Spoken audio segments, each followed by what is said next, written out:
Master ఈ శ్లోకానికి అర్థం తెలుసుకుని రాసుకుని రమ్మన్నారు. దీని అర్థం ఏంటన్నా?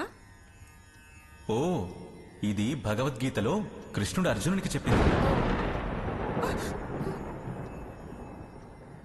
హతో వా ప్రాప్స్యసి స్వర్గం జిత్వా వా భోక్ష్యసే మహీం తస్మాత్ ఉత్తిష్ట కౌంతేయ యుద్ధాయ కృతనిశ్చయః.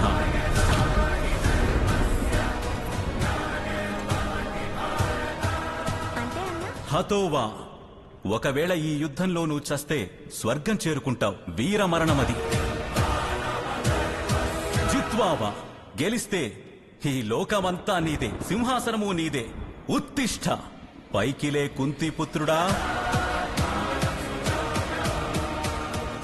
మనసుని దృఢపరుచుకొని యుద్ధం చెయ్యని చెబుతున్నారు.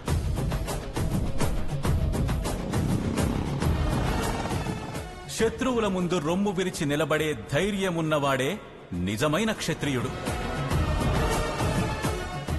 ఒకవేళ నువ్వు గనక భయపడి వెనకడుగు వేస్తే చరిత్ర నిన్నసలు గుర్తే పెట్టుకోదు.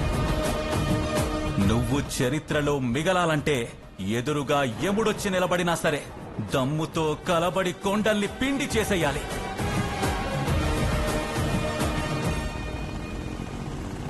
కానీ అన్న, యుద్ధం చేయడం తప్పు కాదా? తప్ప, అదే ధర్మం. మన వాళ్ళని కాపాడాలి అంటే యుద్ధం చేసి తీరాలి.